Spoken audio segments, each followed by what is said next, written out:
So, getting into the first stuff. This is definitely a larger passage than I think other people have done.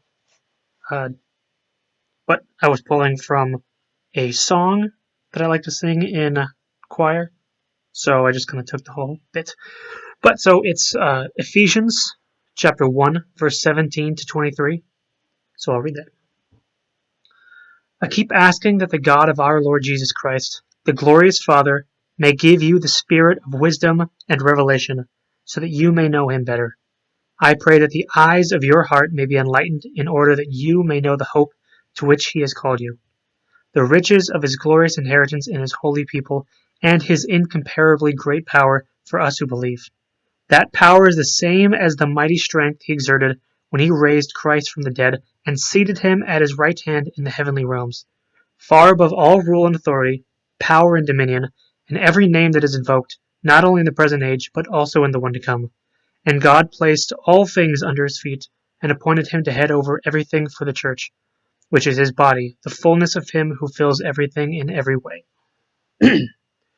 So, the last couple devotionals I've done have focused on overcoming these circumstances because of the strength God gives us. I was thinking this week as I picked verses to go over if I should talk about something different, completely different. But as I was listening to different worship songs and reflecting on different passages, uh, so much of the Bible is God encouraging his people to overcome because of the strength he provides.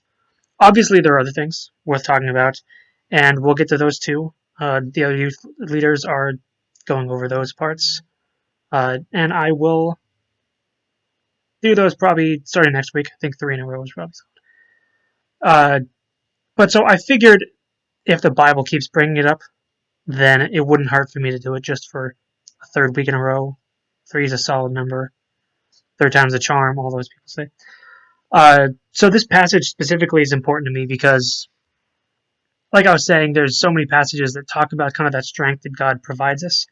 But this is kind of where it clicked for me. Uh, uh, and I also mentioned it's the lyrics of a song that I like to sing. And there's something about like singing that also kind of brings out those meanings more.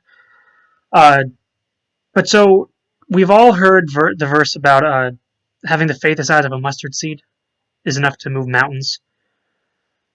But I mean, for one thing, our faith can leave some people feeling like they're less or they're not doing enough because it can sometimes put the in your mind the weight to that it's on you in a sense that your faith is what is controlling these things.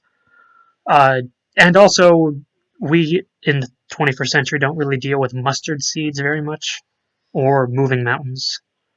Uh, but this verse really kind of quantifies God's strength in a way that, again, like just kind of clicked for me. Uh, and whether your faith is small or large, those are both nothing compared to God and His strength. So, getting back to the passage part where I was actually trying to point this to, Paul tells us that the same power that raised Jesus from the dead lives in us. The same power that raised Jesus from the grave lives in us.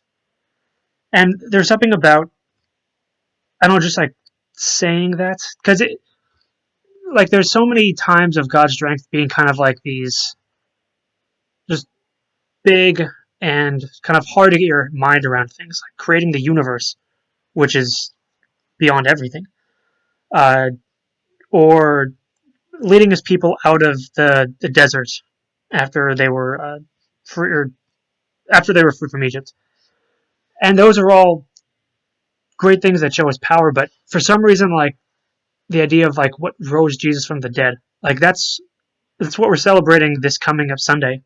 Spoilers, uh, that Jesus rose from the dead, and all of our faith and hope really comes from the fact that not only that Jesus died on the cross or that Jesus was born, but that he fulfilled his promise and rose again to prove that he really is our Messiah. So we're all stuck inside. Who knows when or if we're all going to get completely back to the way things used to be. But like Pastor Wade said yesterday, things change. Don't put your hope into things that change. Put your hope into the God that never changes.